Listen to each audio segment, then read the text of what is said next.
Right. And we're live. Welcome to Founders Chat Live, your weekly live show where we bring you the hottest business news and topics and even hotter takes. This week, we've got some crazy news. Joe, you've not looked, but there's some interesting stuff this week. Has the era of cheap AI arrived, or are we just going to be squeezed more by the big companies? NVIDIA's new Vera Rubin platform is claiming to slash compute costs and AI costs by 90%. In another world, B2B brands are pivoting to scripted micro dramas. That niche is being huge in China as well and is generating hundreds of millions, if not a multi-billion-dollar industry by now. So B2B brands are pivoting to micro dramas to dramatize pain points and drive higher engagement. And Substack, that's an interesting one. We've talked about Substack a while ago, is apparently pivoting hard to video, and it's launching a dedicated TV app.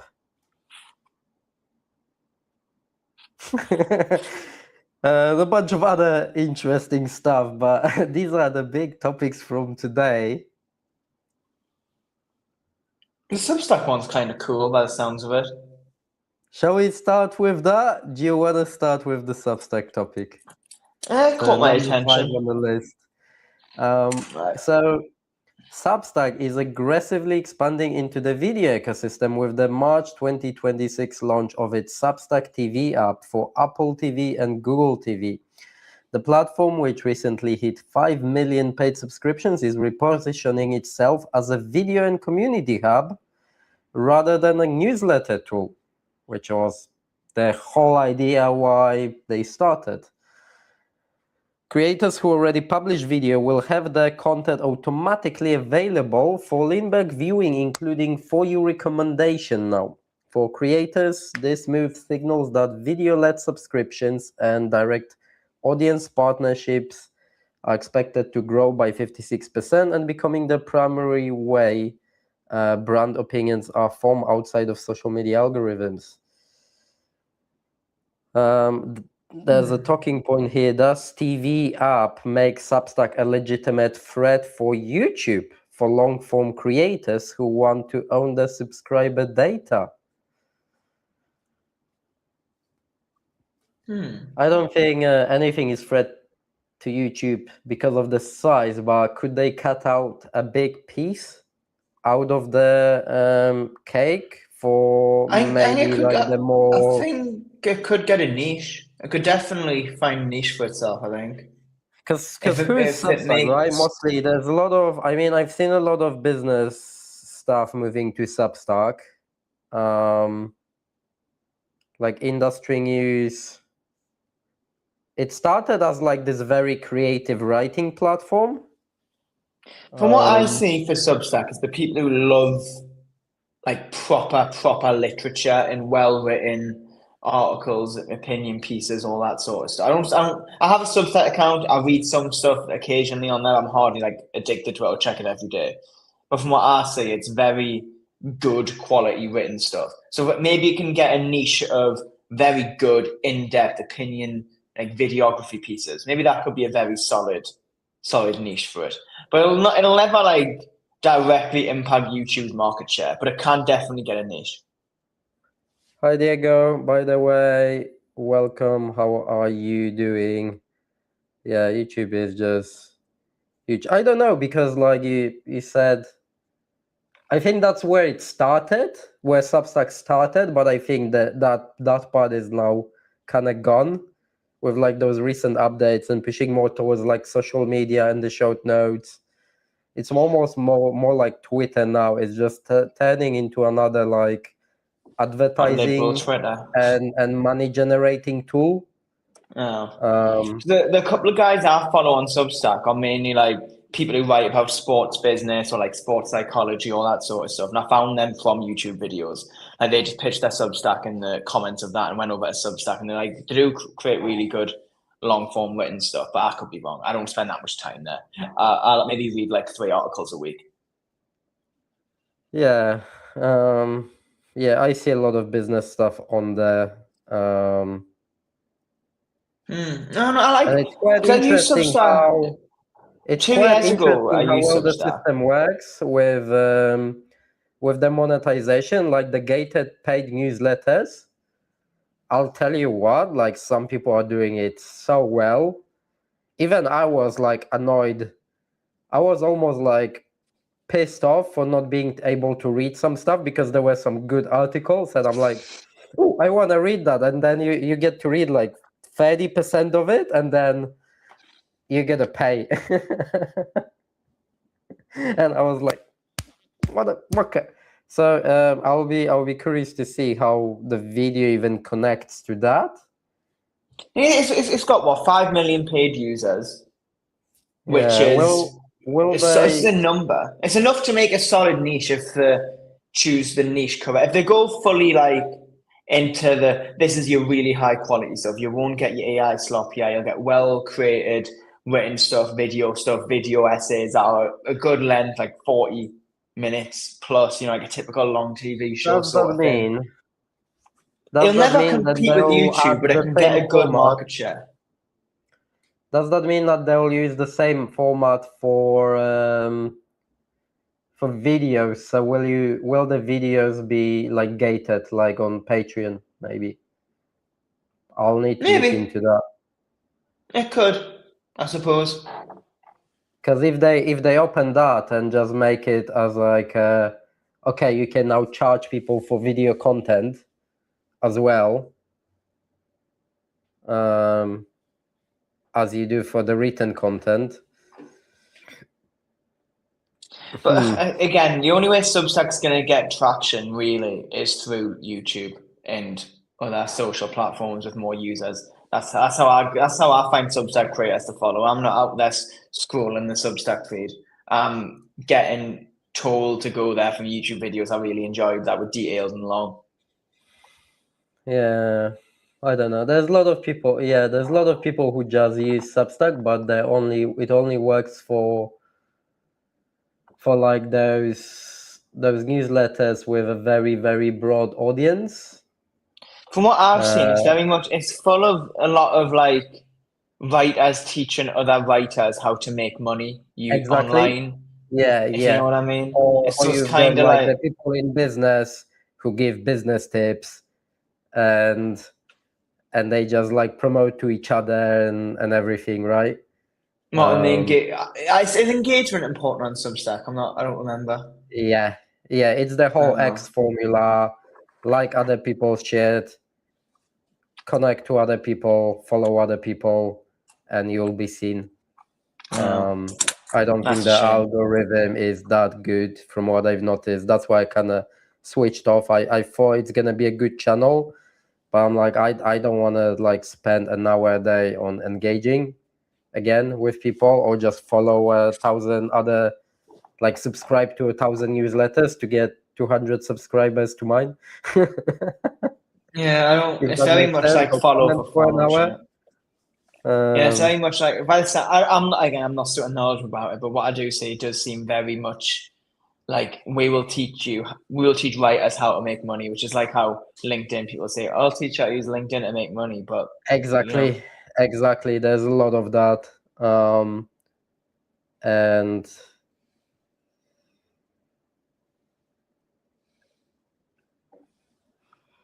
yeah, YouTube has also that, right? Business, politics, everything. YouTube has everything. YouTube has everything. YouTube is a social phenomenon. I think some people I agree with some people. They call it like the eighth wonder of the world. YouTube's just. YouTube's great. It's a genius idea. It's just amazing what happens on the. So I don't know, but it's interesting. I'll be definitely following the news to see where this goes. No, I probably won't. I don't care that much about Substack. I check it maybe once a week and read 2 or 3 articles. It's just very, very interesting pivot. It's like, what the fuck? Why do you think From it's like why do you think it's newsletter why to do you think it's TV app. making the pivot? Why do you think it's making the pivot?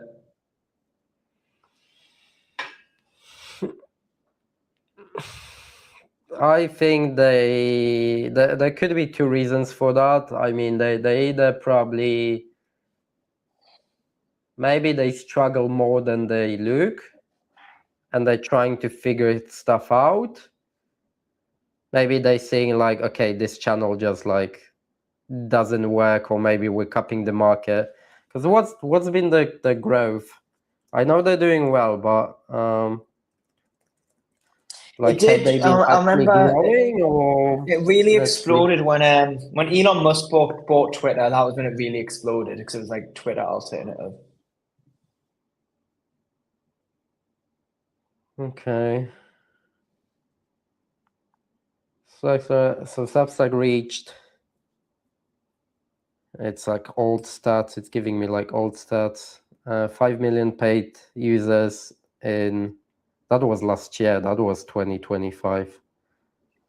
So it says monthly subscriptions grow 35% year over year, which wouldn't.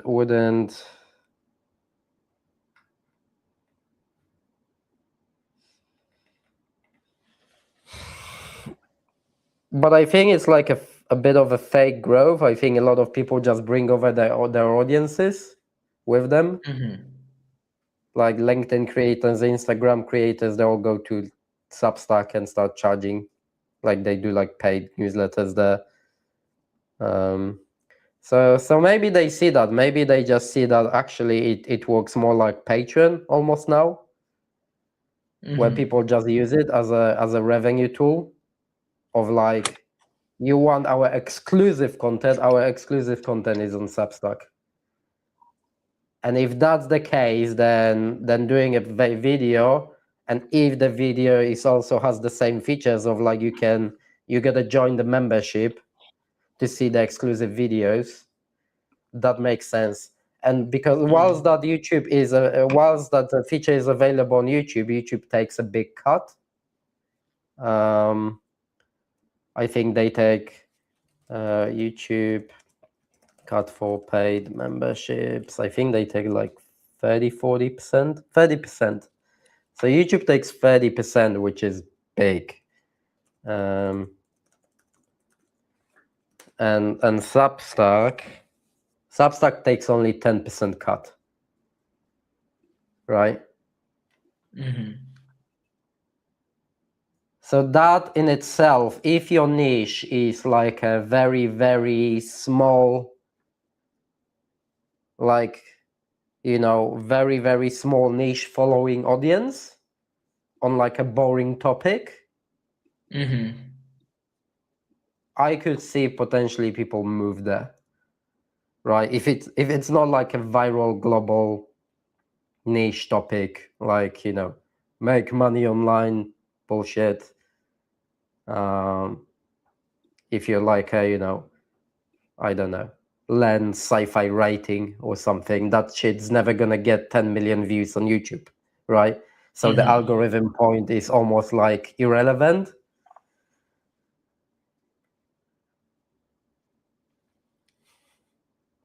So it could be interesting. It definitely opens a big opportunity for all the make money on Substack creators.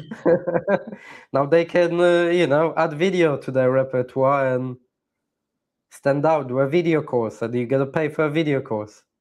And you don't need any other platform, right? You don't need to move people to school or what the fuck ever, anything else, right?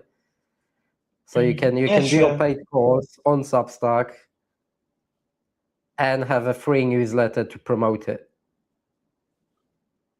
Yeah, interesting. And have the social media. So if they're going in that kind of, this is a money-making tool for creators with distribution built in,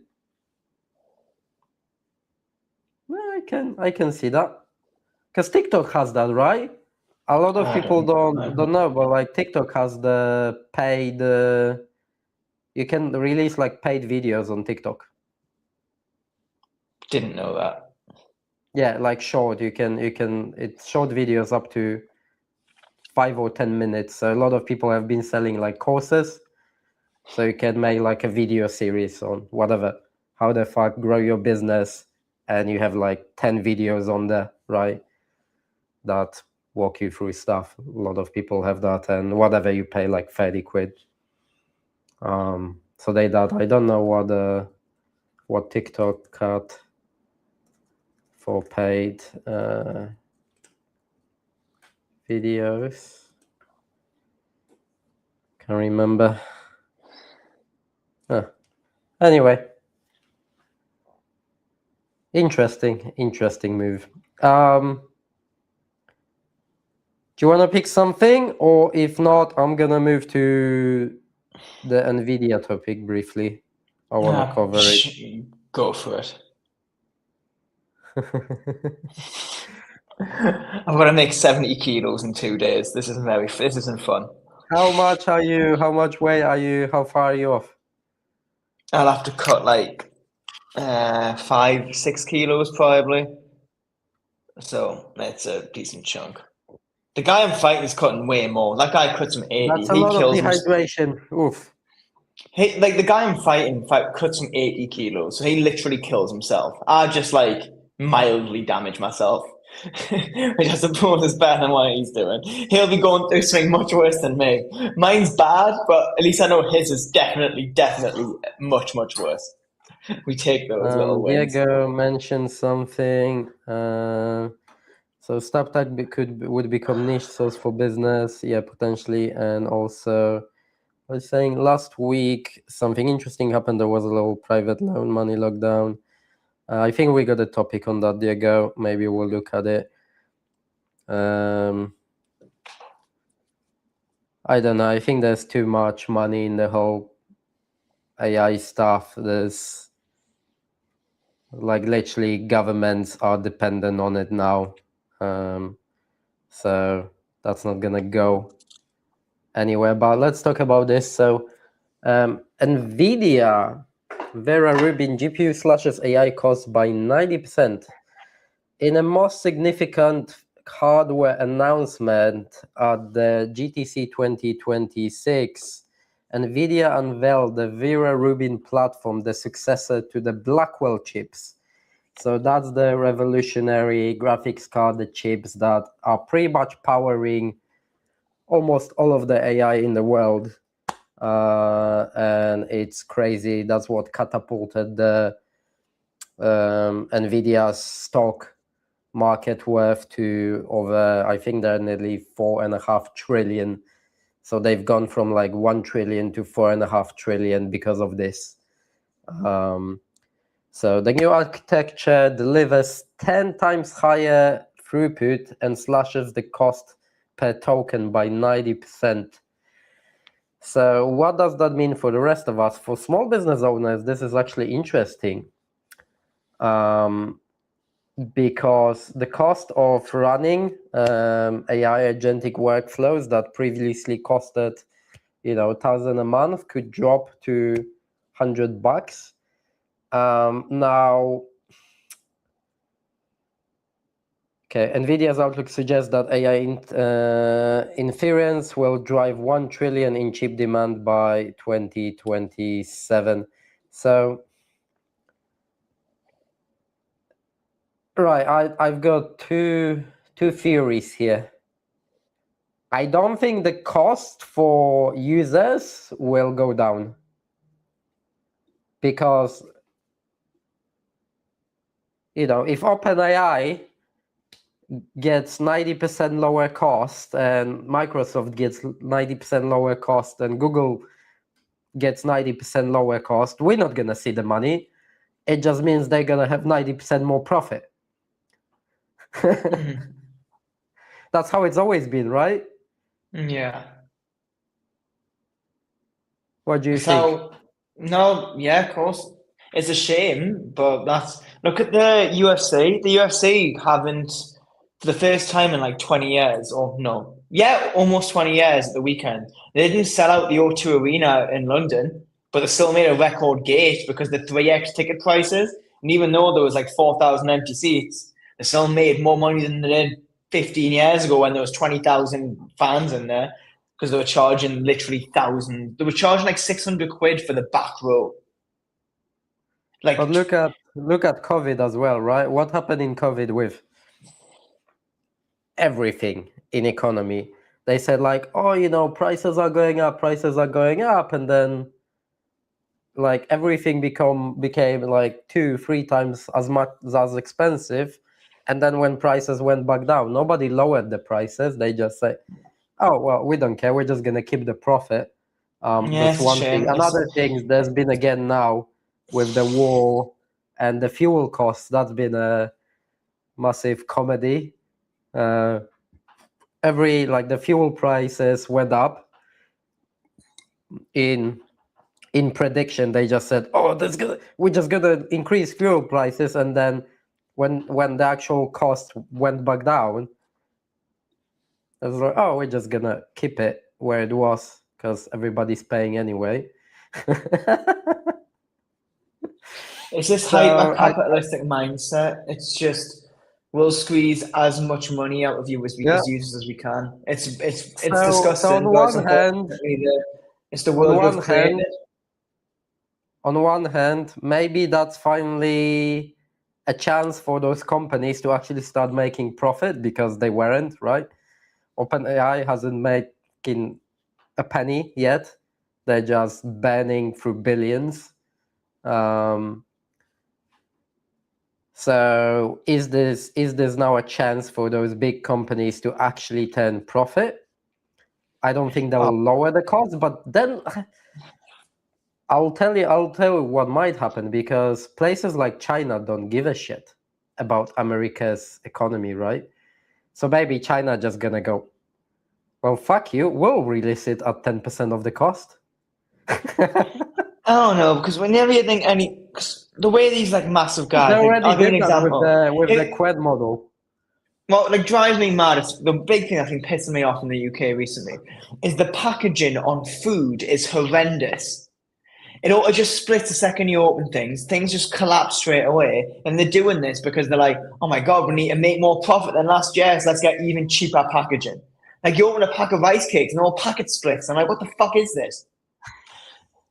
So that's what these AI companies will just do. They'll be like, oh my God, we can save X amount of money and keep charging it what we are.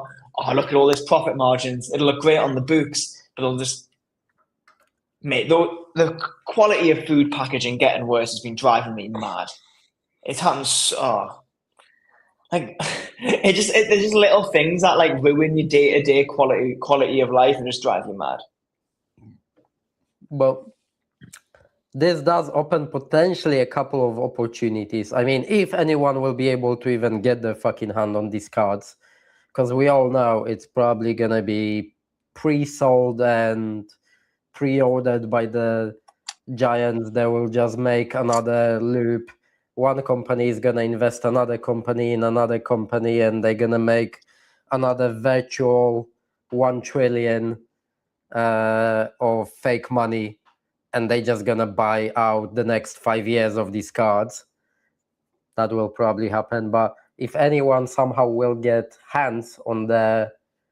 able to get hands on that architecture,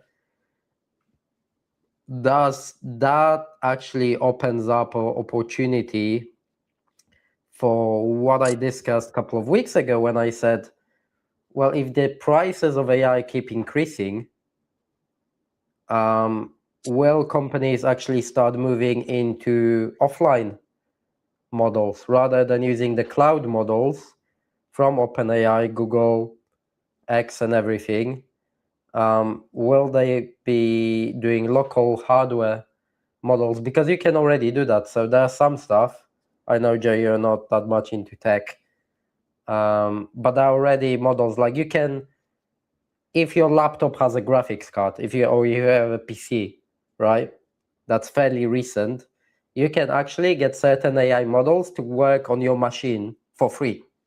You don't have to pay any tokens. That's pretty cool. You can already do that, right?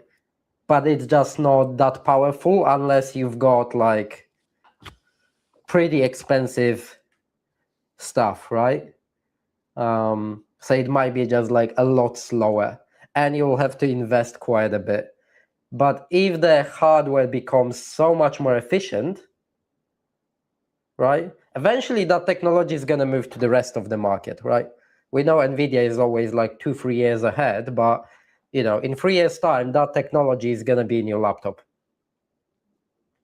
So does that open a space for when, you're just going to have your fucking a grand laptop, and that will be able to do all the AI tasks you need locally. You never have to pay a subscription ever. That's going to be interesting. A lot of companies already go in that space. There's some I've seen, and I'm really glad. I want to see that industry explode. There are some like AI note takers, right? That are like hardware local meetings, and they do that locally. So you've got there's like a fucking ring now. Somebody made like a ring, and you can just like speak to it, and it takes notes and transcribes them for you. Other people make like necklace, bunch of other. Some people made like a little thing, like a phone size. You put it in a meeting room, it takes notes, transcribes stuff, and it's all done on the device, right? There's no subscription. So like a lot of this stuff is already happening, and that's gonna be super cool. That's actually super cool for businesses, because the AI bullshit is getting expensive.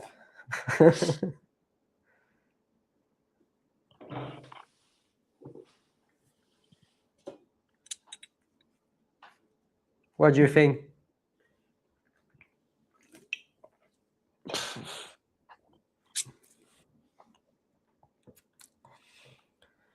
Yes, but how do they recoup the cost of the data centers if they do that? Do you mean for local businesses, Diego? Again, like most like medium businesses and corporations already have some sort of servers very often. So yeah, how you get the costs? You basically don't pay, right? That's how you save. Instead of paying OpenAI, if you're like a medium-sized company, you might be spending fucking 20,000 a month on AI, right? Like even solo developers nowadays, like I spend probably 300-400 quid a month on AI. Jesus, really?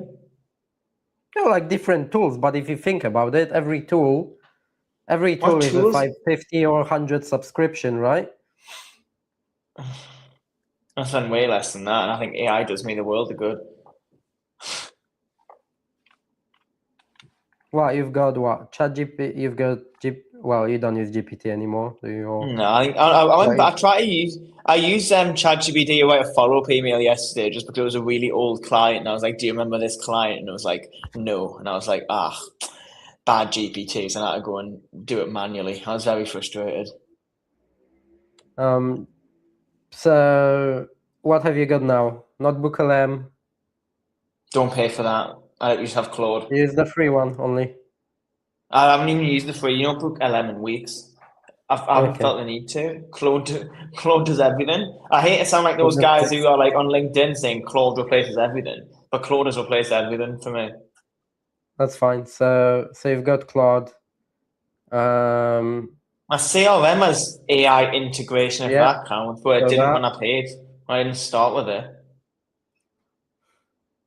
But you're paying for it now, so. Is that it? I don't know. I'll check my bank. What about those are the only two that I use daily. Automations?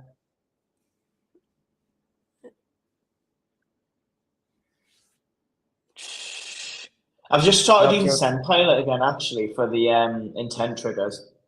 So that's a one-off lifetime payment. Okay, you moved into that. Yeah, so that's lucky, but they use AI as well for all of that. But that's like a one-off payment. It's not really a subscription. Across those three, I've got everything. Yeah, it's a launch offer. It's not like a thing. So you got lucky, but on average, like that still would have been like, It still won't be more than 150. yeah, about 150 for that. Yeah. Actually, no, my CRM's way cheaper than that now because I got a special discount for being on it for like 2 years.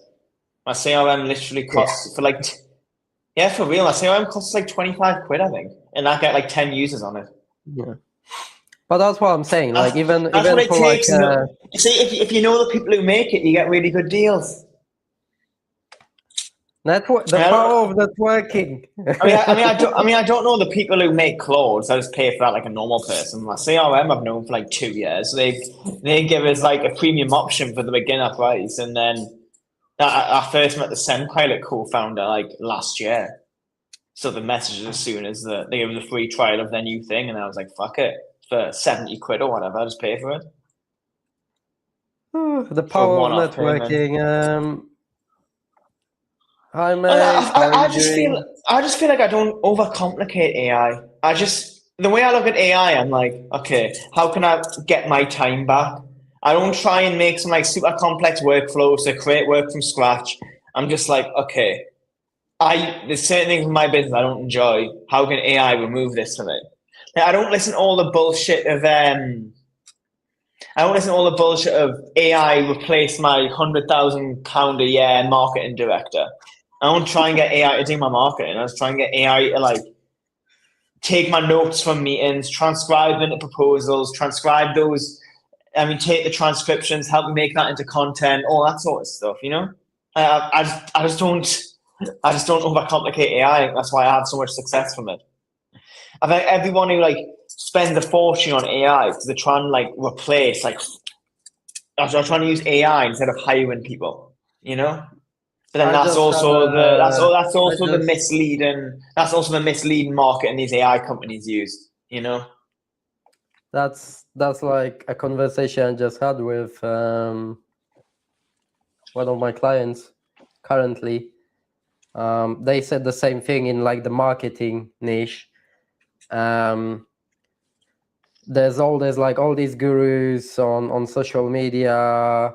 They're like, oh, you need to use this newest thing. It's gonna change your fucking life. It's like not even, and she said the same thing, like not even 20% of what they're saying is probably true. No, it's all bullshit. It's all bullshit, bro. You don't need like have the newest fucking thing every week. Because it's not new, like in the marketing world, like automations. People don't realize automations are not new and are not exclusive to AI. Like business automations, like, oh, if this guy clicks this, it goes to this CRM and sends a message to this guy on this platform. That existed 15 years ago. That's not new. It's the misleading It market. already existed for over a decade. It's why you have such a big issue with Lovable because it's like marketed in a like deceiving way, and I feel like that's why so many people like even you like some of the posts you make about like struggling with LinkedIn with AI or whatever. I think it's if you just look at AI in the sense of this can give me time back. And I'll give you an easy example. I convert like manually like 2 months ago. I made one of my articles on my website into a LinkedIn article. So, and then I put that into Claude. I'm like, okay, I made this article for my website and this article for LinkedIn. He has an article for my website, make it into another one for LinkedIn that follows the exact same format as the previous two. Straight away, literally, it's 10 seconds later, I read it through. I'm like, damn, that's literally better than what I did myself. And then banged it straight on LinkedIn within the space of 10 seconds. Because I did it manually first. If people didn't listen to all this bullshit of AI can make you £100,000 in 3 months or whatever, if people just didn't listen to that and thought, okay, how can I use AI to give myself 10 hours? people would have so much more success with it and wouldn't complain about how it works. Yeah, you don't have to replace every single thing with it. No, like you don't. But again, I can't blame it because like I'll give you an example. I've signed not my latest client I've signed, but the one before that, like way more successful than me, way smarter than me. They saw some like AI advertisement and were like, why aren't we using this? Why couldn't we do XYZ with this? And I'm like, because that's just, it's not lies in the marketing, but it's massively exaggerating the truth, if you know what I mean. So like maybe 1 to 100 people who use this tool might get those results, but the vast majority won't. Yeah, like it still requires. It's still at the level where it my fight's on Saturday. My fight's on Saturday. I'm currently cutting weight, and I'm very, very tired and slightly injured. So I've got some. Not drug sounds bad, but it's just normal medication to numb the muscles. So I'm kind of on a wave right now, and I'm dehydrated. It's not very fun, but the way people are portraying AI, and like you said, it's like I almost want to say like, well, we invented like bricks and tools, but just because you now got bricks and tools, it doesn't mean everybody wants to like build their own house. You can, but so just because AI you can build your own house doesn't mean everybody wants to do it. Like one of my custom Claude projects, like the Claude code and stuff. I put like my best case studies, like were most similar to the new client that I signed, for example. And like, this is the strategy that works. These are things that have changed in the market since it happens. He has the proposal the client accepted. He has the transcript from the first meeting. What strategy did I implement that is based on what worked previously, but it's adapted for new market changes that fits their personality type? And he does it like that. That would have taken me like 10 hours to do manually. But then Claude does it, and me and Claude can do it in 10 minutes. That's a smart AI works for me because I did it manually first. I think that's what I'm trying to say. Yeah. I've rambled a bit, but that's what I'm trying to say. And because you can look at the output and say, actually, this doesn't fucking make sense. Mm-hmm. Do this instead. Yeah. So I guess the advice I would use is find out what works in your marketing manually, and then put it through AI. Yeah. Like I'll give you an example. The last client I had that left me, I gave them, it was custom GPT at the time. I just transferred them like the custom GPT I used for that project. So I was like, we had a great 7 months together. Take this GPT, and then that GPT can do like 70% of what I can do, and they don't need it. And because they've got 6 or 7 months of really good work, the time commitment's virtually nothing for them. So then they can continue that. So if you're like struggling with AI, what I'd recommend is just literally hire someone who knows what they're doing in that marketing aspect, work with them for 3 to 6 months, and then when you've got loads of good work, that's when you can replace them with AI.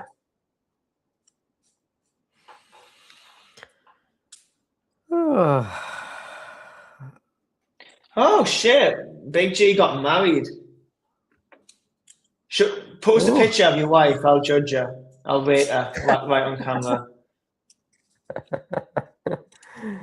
Congratulations, mate.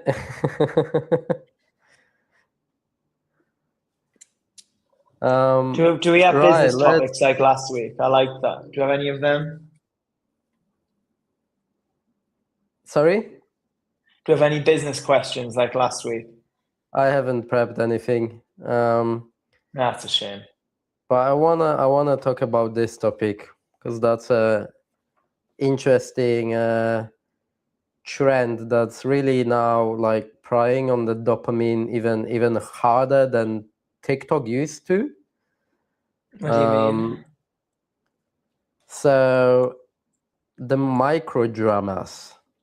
A new trend report from the Influencer Marketing Factory highlights that micro dramas, so these are your episodic, scripted, short form content. So these are the sort of, you've got 10, 20, 30, like 1-2 minute episodes and it's a story. It's like a mini movie, mini drama, are becoming and you the like reply most to comments and effective stuff. marketing tool for B2B brands. Instead of dry product demos, founders are using story-first series on TikTok and LinkedIn to dramatize the pain points. And this approach has seen 21% higher engagement and is successfully attracting especially the younger demographic in the 25 to 34 range, which is now the largest audience segment on both TikTok and YouTube, apparently. But I've initially followed this trend few months ago. I've read a couple of interviews where like this thing exploded, right? This thing actually exploded in Asia first, in China. It came from China. And it started moving to US, and literally people are making these apps like Netflix almost, right? Or websites where you can just watch these. It's all just those micro dramas, and it's all like, it's absolute shit content, but for some people, for some reason, people love it. Well, you get And it's invested in a making story. it's making fucking billions. It's crazy. Like people are paying, so you wouldn't believe. So they have like these short stories, right? That are like, it's like 20 episodes, for example, right? I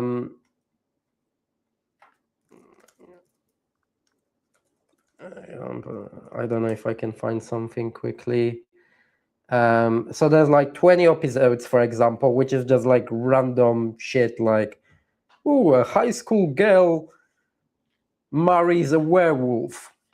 Something stupid like that, right? And it's like a 20-minute thing. And now you wouldn't fucking believe this. People are paying per episode to watch. For this shit, they pay like $5 for a 2-minute video. Diego gets it. That's why reality TV is still popular. So they honestly, I'm not literally gonna lie. took all the drama formula, and they they combined it with the addiction dopamine of TikTok editing.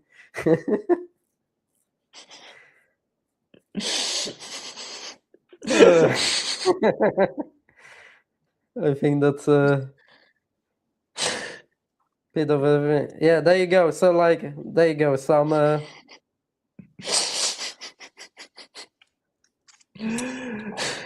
I'm not gonna lie, I'm not above all this drama, you know. Like at least like once or twice a year, I will watch some trashy reality TV. Normally, like once every 6-7 months, I'll be in the mood for to watch some bullshit, like some proper garbage. Like I've watched.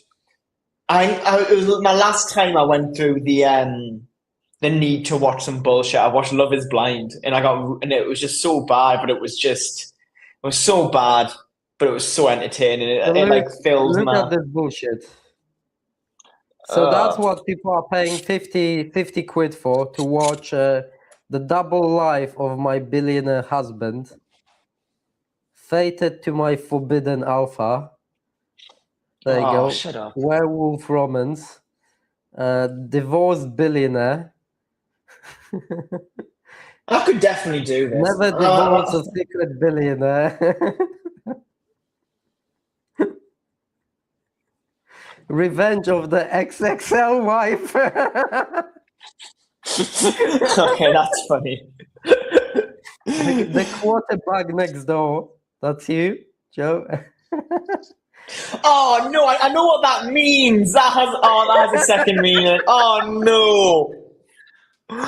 Oh no, I know what that means. Don't challenge the lady billionaire. Female-led power drama. Is there anything that's that comment? Is there anything that's not in this topic that Big G left earlier? Is there anything that's not related to that? Because this needs to stop, bro. Yeah. Billionaire flash marriage. Daddy is the vampire king. Right? People pay. I'm not kidding you. Daddy is the Vampire King. $50 for a 15-minute movie.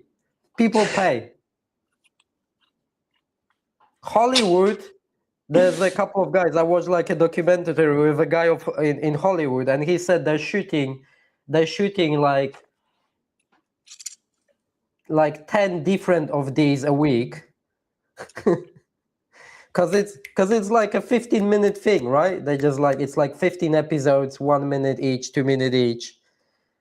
He said they're shooting like whatever. Hey, like that's 10 what of I these a said week. last week. That's what I said last week because the government don't want men capable of going to war. We're bringing, yeah, that's the conspiracy theory I've believed in for years. Can we see some of these? Like, no, we're not. We're not watching the stories. We're not I just watching the wanna stories look on at here. them. There you go. No. Oh my god. Oh my god.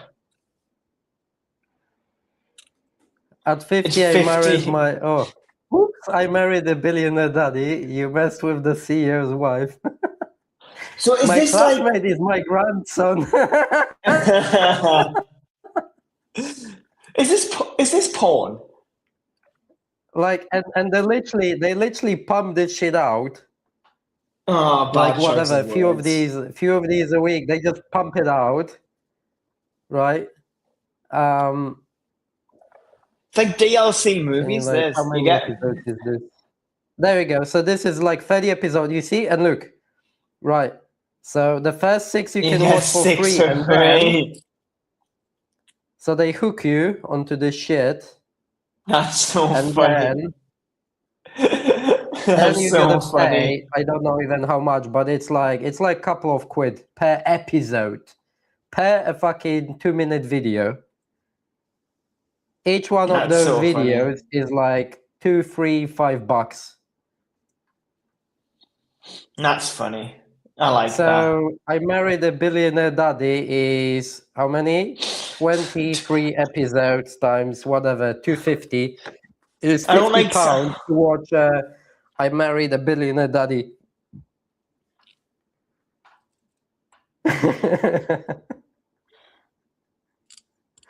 And they just pump these out, and I watched this guy, and he said like, oh yeah, I made like 20 million last month. And it's just like one small team. It's like 5 actors. It's like just 5 the same people on like a cheap studio. I want to do this. I think I could make a fortune with this. Yeah, I want to do this. I'd make some filth. And it's all the same formula. It's like this addictive TikTok. Like every 2 minutes is a cliffhanger of what happens next. What happens? It's like this short TikTok episodic. Like people used to do this on TikTok, right? When they did like the 2-minute series. Yeah, and like change and like get the next part in the comment section and that sort of stuff. Yeah, exactly. So it's this exact shit. And people love it, and people are like so addicted. They're like spending, just like paying like £100 a month to watch this shit. That's crazy. That.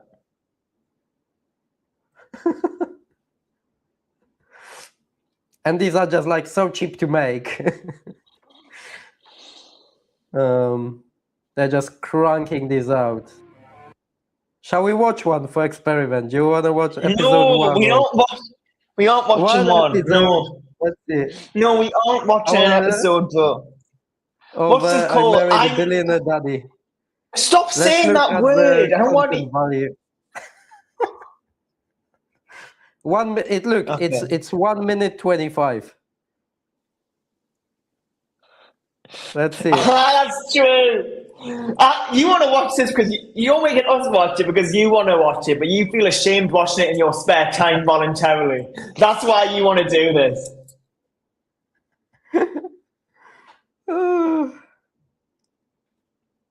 Oh my god. It will be a good reaction, actually. Good content. Let's do it. I want to see If your we're reaction. gonna watch any of it, put episode 6 on and see what the cliffhanger is at the end. That's gonna make people but want you to didn't buy. watch the start of the story, so We're not watching 5 episodes. You either put the last one on or turn it off altogether. all right. Let's see episode 6. Oh, look, it starts crazy. Like, look at it. All right. In this one is only 50 seconds. Okay, put it on then. Stop talking. Right. You dare lay your hands on me! Yella, call the priest. We're dragging this little bitch to the altar.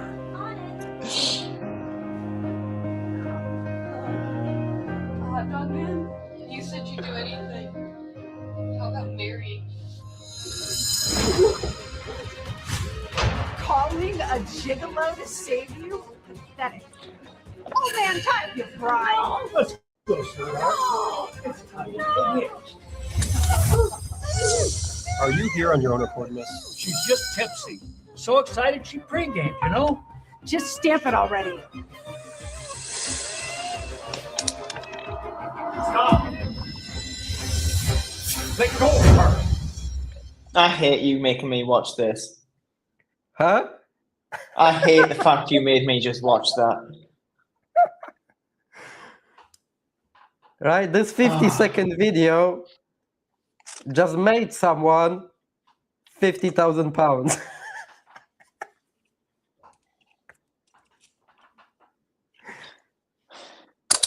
Let's just think about that for a moment. What are we doing? We're in the wrong business, Joe. Yeah. I'm too good looking for this stuff, People man. are paying. Why did you just make me People are watch that? paying $2, $3, $5 for a 50-second video like this.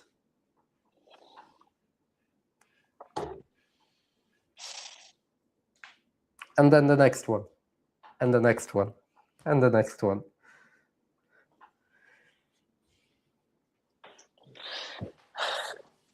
I hate the fact you just made me watch that. Like, I've got nothing else to say. Because they try and make it look like let's we all know what they were alluding to when they were tying that woman up. We know the type of people these guys are appealing to. Let's not kid ourselves. Like, let's not. Oh my god, move on. I think that might have just killed me off, bro. That might have actually just killed me off. That was so dumb. I need to get away from the internet. Like, the fact that people can get so addicted to like being chronically online, they pay for that. And like there are people who would like drop 2,000 a month to watch this.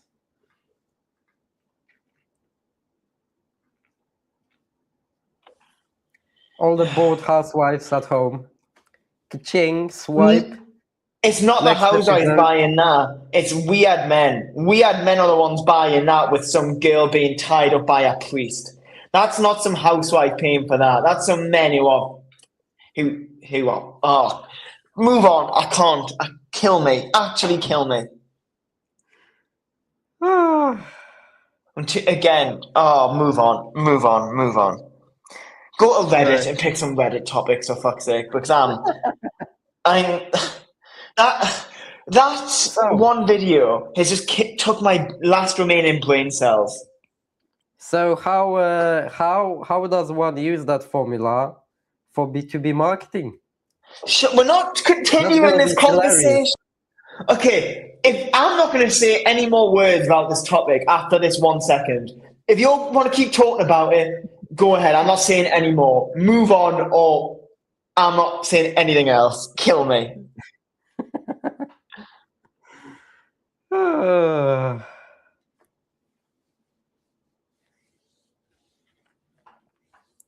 This is a quick one. LinkedIn has released its Skills on the Rise 2026 report showing a 20% surge in demand for AI literacy over traditional engineering skills. For the first time, performance analysis and social media branding have entered the top 5 growing skills. And the data suggests that the generalist founder is being replaced by whatever the fuck AI leverage specialist who knows how to use AI rather than doing manual work. Interestingly, emotional intelligence in leadership is also trending upward as a direct counterbalance to workplace automation.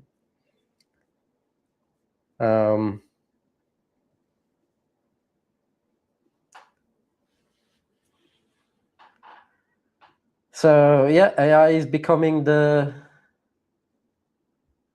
must-have skill for work.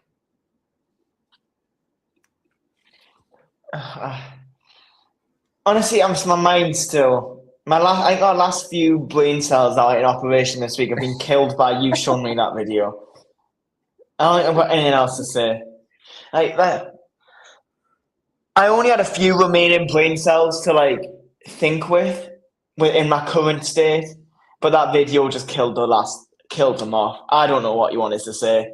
I think I've been killed, bro.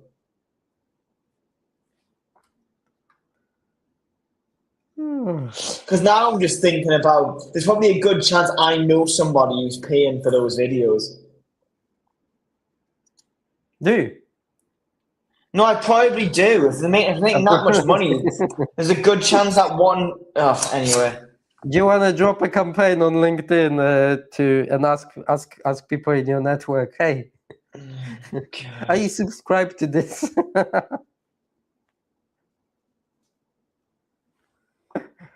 Oh my god.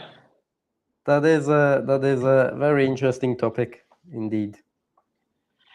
Can you just open Reddit Business wherever you get those topics and we can talk about that for a bit, because I don't want to talk.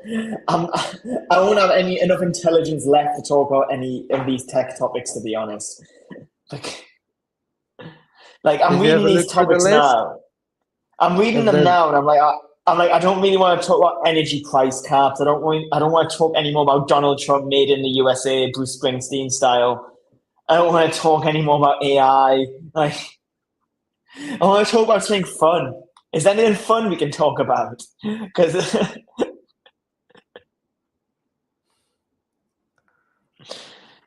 so you know what?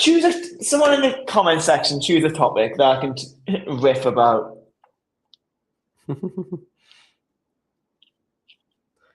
Like, do you remember the internet was becoming popular in the 90s? Companies who adopted got a competitive advantage.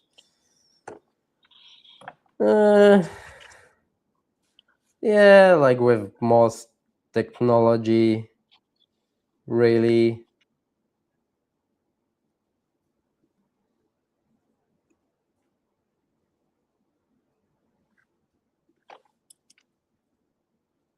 But I think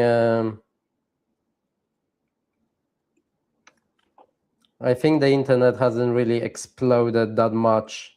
Like obviously the first iteration of the internet was huge, changed everything in the world in terms of sharing information. I think the next big thing after that was like the whole social media, YouTube phenomenon, and that kind of opened up.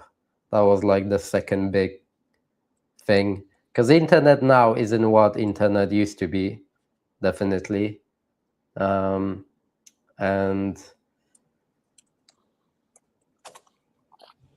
who said it now? Social media is also no longer social media. It's now attention media. I think that was the saying. Because if you think about it, there's nothing social on social media anymore.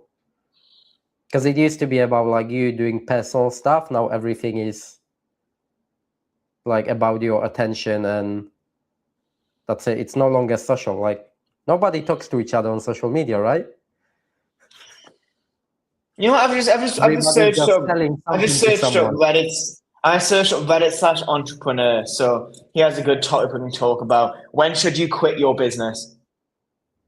We've talked about that last week. Oh, well, you do it. I don't know. Bro, can we just talk about something fun or something where we just talk about business? I don't want to talk about AI killing all of us. AI is going to take all of our jobs and kill us all anyway. That'll happen at some point. So we might as well have fun until that happens.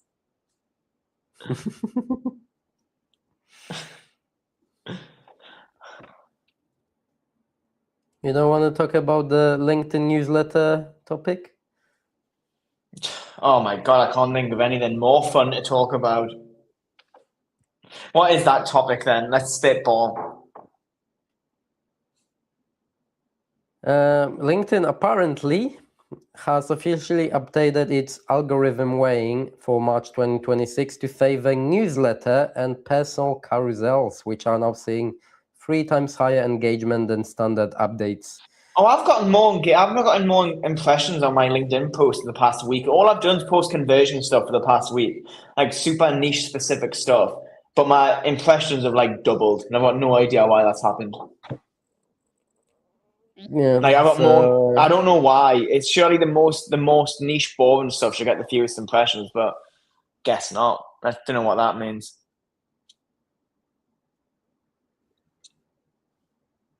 Yeah, the internet killed the fax machine.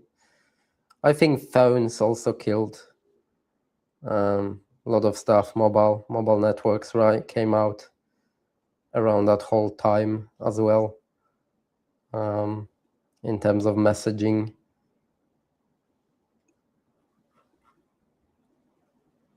But that's fine. We were supposed to finish early today anyway, Joe. If you're feeling finished, I mean, or do you want fun? to find at least one good question to talk about? I'm looking in Ask. What's the sub? So I go in Ask Small Business UK. Is that a better one?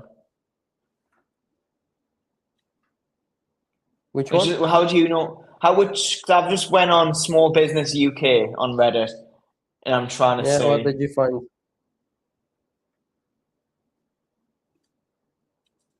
Oh, this is a good topic that I could mention because, and you know how we always make it out like everyone in the world uses AI. Like Mm-hmm. you don't realize that even us using AI to the extent we are, we're still very much early adopters. Like my mom's Yeah. senior HR for like a massive company, and they've only just started using AI note keepers in the past month. Like this is a company with like 10,000 employees worldwide. It's a huge, huge one, and they've only just started using ChatGPT and AI note keepers. And my most recent client that I signed, 10 times more successful than me, 10 times more intelligent, all that sort of stuff. Their business turns over like 15 million a year, so it's a decent sized company. They do not know where to even begin with AI. Like it's only very much the online businesses that seem to have any grasp of AI at all. So like this, I've just on the subreddit, it says what AI are you using to help grow your business, and there's someone here saying I've been in business for a decade. I turn over roughly 200 grand, and I've only just started using ChatGPT. I'm in the construction industry, and I run another business on the side. Like this is a good, solid entrepreneur, you know, who's a proven businessman, been in it for a decade, making good money, but have only just started using ChatGPT. So we definitely need to we always make it out like AI is taken over, but it's still very much in the early adoption stage when you start speaking to people who don't run online businesses. It is still on that. It's now kind of moving into that mass adoption, so it's not like the visionaries. That's gone. Oh, it's not like I still think we're probably about. What's the adoption scale model? I forgot. If by adoption we mean using a little bit of AI, like AI note keepers or ChatGPT, then yeah, we probably are there. But we're in talking in terms like we normally do on this show about like AI, Claude, or all these AI tools doing 1,000 different things and replacing all these staff and all that. It's very much we're still miles away from that, in my opinion. I mean this just clean. Right, so we're no longer here innovators, right? That's all the tech nerds. That was me, right? I used ChatGPT before people knew what it is. I was in the beta, so that was like the first months and a year. We're kind of passing that point, early adopters, to be honest. I still I think we're think in we're that. slowly entering this. We're I slowly think moving here.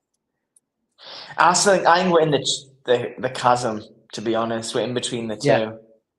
I still don't think. Yeah, I still think we're in the we're kind of majority. at that stage where people who are not sold on it are starting to try it out, but they've not all tried it out. And by try it out, I literally mean trying an AI note keeper or asking ChatGPT to do something. Yeah. Like the whatever. like the client I'm talking about is one of the fastest growing businesses in the EU in that sector. Like we're so much smarter than me, so much more successful, and they barely use any. Like or they don't people even who use never any did AI. any kind of automation are now trying it. And I know for a fact, like I speak, like I'm in a couple of those other business groups, and No, like but I talk to some guys who are like, we don't mean replacing members of staff with AI. By trying it, we literally mean asking ChatGPT something or introducing AI note keeper. doing a bunch of stuff. So I'll give you an example. Like an example we've had, like one guy that ran what was it? I can't remember what business. It was something to do with like wine collections and stuff, and he ran that for like years. And this is the type of person that like he never even knew how to like make a website. He wouldn't do any tech, right? He wouldn't even like build a website himself. Everything he would just like hire people to do it. But he vibe coded his own like database now.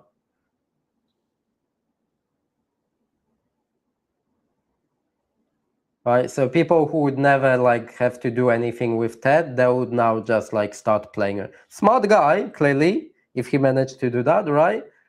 But like he wasn't really like a techie guy, no automations, no websites, no fancy marketing campaigns. Like he wouldn't do any. He wasn't stupid. The guy can obviously use computer and whatever, but he would never like use any fancy technology. Right, he wouldn't be like any of these guys. He would like, oh, everybody's talking about it, let me try it, and he's done it, right? So these are these people that are like, they weren't there 2 years ago, but now they're kind of, oh, let me give it a go and see what happens, right? And it doesn't mean they'll all become experts at it. That's not the point, right? That's the thing that you're talking about. So not everyone will suddenly like, oh, one click and now everything runs for me. That doesn't mean that. It just means like those guys are now learning about it and trying it out. Right? The experts, that's still gonna be these guys. That's gonna be the top 2%, 3%. These are the guys that are replacing shit with AI, right? So that will never be majority. That will never be like everyone. It's still only gonna be like the top percentile, in my opinion. Like with everything else, right? I mean, Photoshop massively changed shit for design. Is everybody designing their own stuff? No. I think yes. You're running away, Joe. No, I was asked a question. Is Google Business Profile still relevant for home services in the UK? It's not essential, but some people care about it. It's not the most important thing in the world. Yes, if you're running any local business, absolutely. Because I know I will be looking for stuff like locally, right? If I need like a painter, I'm gonna look for shit locally, often on Google Maps still. Okay, Google Maps, yeah, but something like Facebook so or like Facebook right? groups Google or Maps something is like. linked to your business profile. Okay, It's not the most important thing in the world. Again, it depends. For the home service, what do you mean? Do you mean I would just like need a local business, right? Yeah, home service is like whatever, your handyman, your roofer. to be honest, Facebook groups are a great place as well. The best home services I know make a fortune on Facebook groups. Yeah, Like but Google I still train big player. I train with some people who run home service businesses, like fighting and that, and they're like known as the guy in about 4 different Facebook groups, and they never have to worry about work at all.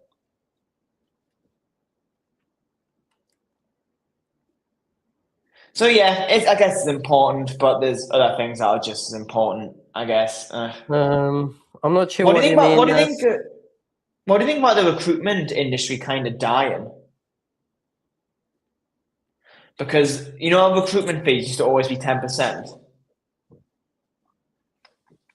Like for a recruiter. You know how a recruiter used to charge like 10% of a job salary?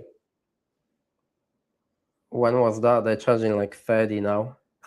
No, the charge in the UK market, there's literally like this year that there's recruiters undercutting each other so much that I've seen some selling their fees for like 3%. Because there's so I've not few seen jobs that. going. Mate, check. There's Maybe on the temp desk with like with the working massive contract when they're hiring like whatever you need, 200 people in your company. I've literally just, and I've also just opened r/recruitment, and it's everyone just saying the recruitment industry is dying because people keep undercutting each other. I've not seen that. I've That's seen the mad. prices go up. Just because there's so few jobs. Mad. Maybe it's like a very sector specific problem that they're talking about. Interesting. Maybe it's a very sector specific. Sorry, Ness Massive mentioned something. Massive amounts of water used by AI. So why is that an issue? I didn't get that. I don't think we talked about that. So I'm not sure what you mean.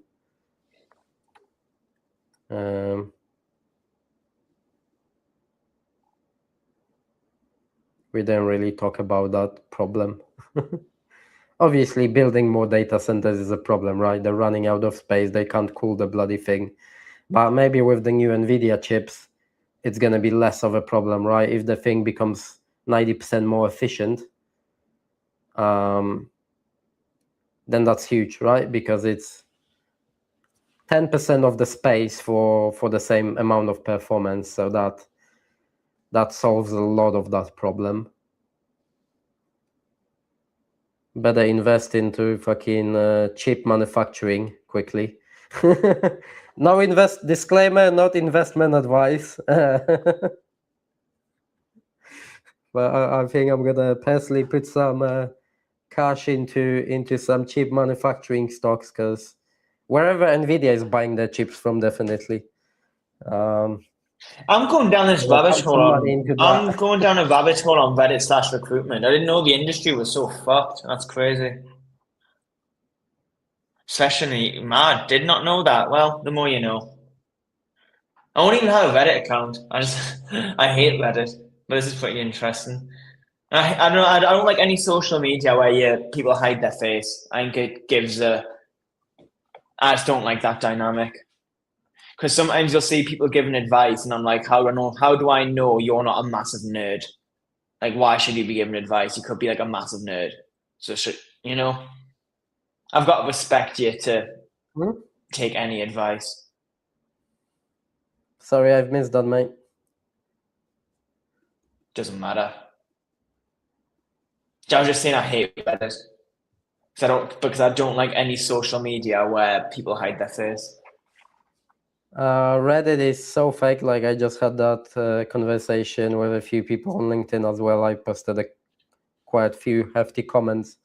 Reddit just became swamped by AI tools and marketing to the point where almost everything is just fake. Like, do you know, Joe, that there are marketplaces on Reddit where you buy accounts? So what people are doing, they're literally using AI to make a post, and it's disguised as a question, like, oh, I'm asking this question, and then basically the AI's got like 100 accounts tied to it. They buy like 100 accounts that are aged, right? So they're not new accounts. It looks like real users. And then the other accounts are just like starting to have conversation with each other. And a bunch of them will say like, oh, I don't really like this tool, but we've used this tool, and it's obviously the fucking thing they're selling. And then all the bots are upvoting the guys that are promoting it. And it's literally like a fake conjured conversation made up of nothing, but it's just clearly a fucking promotion. But the problem is, AI doesn't know it. When it searches Reddit, it says, oh, 100 users say this tool is great. That's pretty damn. It's just become so fake. Like every time I look at it, almost every single thing I read on Reddit is like, fucking hell, another promotion. Like everything is a promotion of something.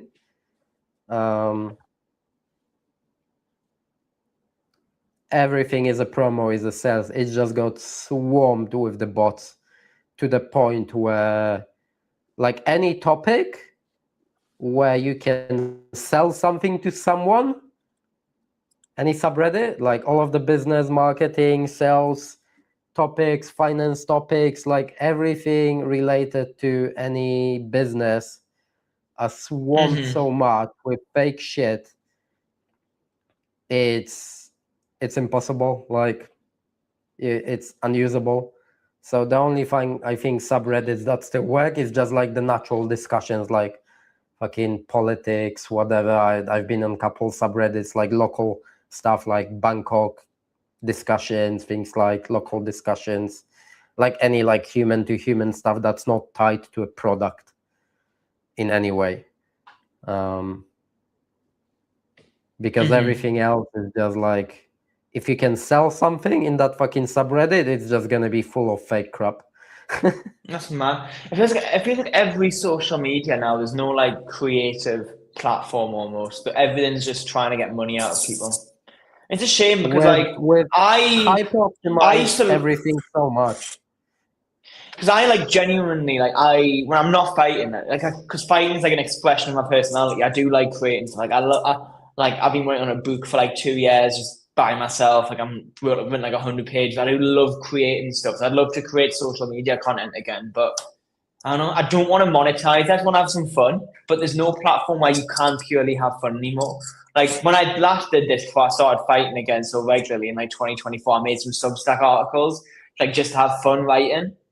But now Substack's so heavily centered about monetization. I don't. Everything social media is a sales media.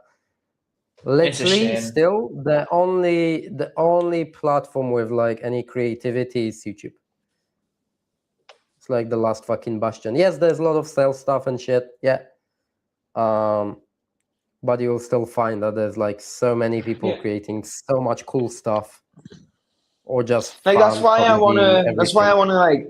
I've been thinking when I was learning like getting. Cause I used to. And you know why? One of my first you don't ever message people on YouTube. It's the only platform that's not focused on messaging other people, and that's why. One of my biggest breaks, like when I first went self-employed, I wrote a YouTube. I'm sending a video actually. I wrote a YouTube script about the Fraser reboot for like a decently sized YouTuber. I had like 40k subscribers at the time. I got it off from Upwork, and I wrote the script from it. It did really well. Like I've always wanted to maybe I can do that as like some sort of creative freedom or creative. I'm trying to get into that. I'm trying to see if I can like learn how to script, how to write like good stories, like story stuff, not none of the like sales. If you need I know what you mean. Like well, you talking like creative writing or like video essays? Yeah. Which one? Like in a way it's the same, right? Yeah, but I suppose creative writing's like fiction. You know what I mean? But anyway, Yeah, maybe I not used to, I fiction, used to, but I still used just to like like how to LinkedIn. tell a good, engaging story, basically, that's Yeah. interesting, that people want to watch because it's interesting, not because it solves their problem. Yeah, a Right? big part of It's that as not a well is like the video tutorial. on YouTube, especially the video editing's a big part of that. Just having good like things fueling your dopamine, like things I put don't on the know, like screen. If you know what I mean. I've seen plenty of channels that are just like very, very basic, like editing. And if you look at like the biggest, always, like mostly YouTube depends, but like if you look at some creators that were like the biggest creators of all time, most of them did like very basic editing, but Well, they used to I used just to feel tell like such that a good about. story. I used to feel that about LinkedIn as well. Like I used to actually really like LinkedIn. Like even as recently as like a year and a half ago, I used to enjoy LinkedIn. But I think it was the more prevalent AI got, because like AI was still there in 2024 on LinkedIn, but especially last year, we've been in. Let's see if I can explain this well, because I'm a bit weight drained, a bit exhausted, so I might fuck up my words here. But what worked, we're kind of been trapped in this recurrent echo chamber on LinkedIn because people have, in the past year, since the start of last year, been using AI so heavily. But this AI was built on what worked in 2024. Yeah. So it's like we're still stuck in 2024 on LinkedIn because everyone uses AI content that was fueled off 2024 strategies. Like people are still doing stuff that I did in 2024 on LinkedIn back when I was like getting like 20,000 impressions a week. You know what I mean? Yeah, because they just hyper optimize the fuck out of everything, and there's no room for creativity anymore. There's not. That's why I was I was gonna start. Well, my whole plan, like eventually learning YouTube again, but in the future. And I was actually gonna start writing like things I want to make videos on, but in written articles on Substack. So when I do get around to the YouTube, so I've got loads of like ideas I can turn into videos. We'll see. Once this fight's out of the way on Saturday, that's when I'm gonna start having fun in life a little bit again because I am very, very physically beaten up. I wanna try like a test. Maybe you can. Oh, what, your fight's on Saturday? Oh, okay, maybe not then. You're gonna be dead. When is your weigh-in? Friday. Friday. Okay. Morning, like morning time, afternoon. Maybe like 10, 11 a.m. Okay. So you're gonna be fresher Friday evening. Yeah. Just chilling. Yeah, I'll be maybe you because can. I'll cut down to 70 for the weigh-in, but I reckon by the time I'll be about 77 in the cage. I'll rehydrate up a solid 7 kilos. It's crazy. It is crazy, you know. Like I'm not even like the guy I'm fighting cuts from 80 kilos. He'll be even bigger than me. Like, do you think he's gonna make the weight? He's made the weight twice. He's fucked it up once, but he's made it twice. So if he doesn't make the weight, I'm not fighting him. Fuck that. I'm not, you know. I was going to ask, like, what do you do if he comes out at like 74 or something? Because the only fight I've ever lost, the guy missed weight by like 3 kilos. I was like, oh, it won't make a difference. And then he rehydrated up another 10 kilos, and I was like a solid 15 pounds lighter in the ring. And I'm like, this is bullshit. Like he hit us with a punch, and I'm like, that's not middleweight power. That's not power you should face at my weight class. So yeah, if he misses weight, I'm not.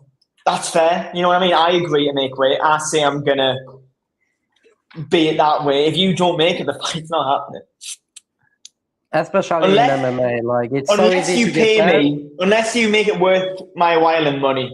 That's a way that could. Like if the promoter was like, Joe, we really need this fight to go ahead. What would I do to make it? Say, I don't know, he comes in at 73 kilos and has weight by 3 kilos. I'll be like, okay, tomorrow morning he has to make 75 kilos on like same day weigh-in, so you can't rehydrate up ridiculous amounts. And I'd say, God, give us $1,000 as well. And I'd be like, you gotta pay us, and he's gotta make way tomorrow morning. That's what I would do. That's what I should have done last time. Yeah. See, I've learned a lot from my only loss. Thing is, you realise from actually losing a fight, you learn 10 times more from losing a fight than any of my wins. Like, I've put on a 7-win streak since my only loss. I don't think I'll win those fights. If I'd have somehow won the one that I lost, I don't think I'll win the 7 I've won since. I think I fuck up one of them. But because I learned so much, even though the fight was bullshit and he was 15 pounds heavier in the ring, I did a lot of good stuff in that fight. I deservedly lost, don't get us wrong. But when I felt that power, I was like, this is not middleweight power. I shouldn't be in the ring with someone who hits this hard. But yeah. Yeah, Diego suggested some books, but yeah, I'll be trying maybe this weekend to script a video. I'm gonna try to do I'm gonna cover some sort of news interesting topic, but I'm gonna try to make it into a mini documentary or something. See if I can. I love reading books though. And also, this is gonna sound really weird, but bookshops. Bookshops are the best place to cold approach women. It's so easy because they think because you're in a bookshop, you're some sort of nice normal guy, which I am. I'm not a weirdo. But last time I was in a bookshop, I went in there to buy Simon Jordan's autobiography. And I saw this girl I really wanted to approach. And I'm like, shit, I can't go and approach her holding just this book. So then I went and bought, I bought Cain and Abel. I bought an extra book that was classic English literature just to look smarter than I was. And I've been reading it. It's actually quite a good book. I've been reading it. I think on that note,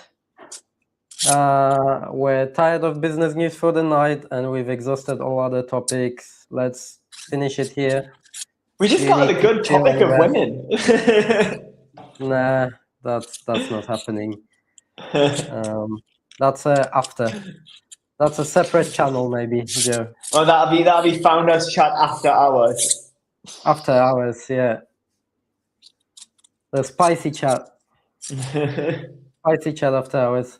Anyway, thank you so much, guys. Nez, Diego, and anyone else who's watching, drop us a sub if you haven't yet. And as always, we'll see you next week for some more news and more hot topics. Yeah, send the song next week. We'll start next week's show with your song.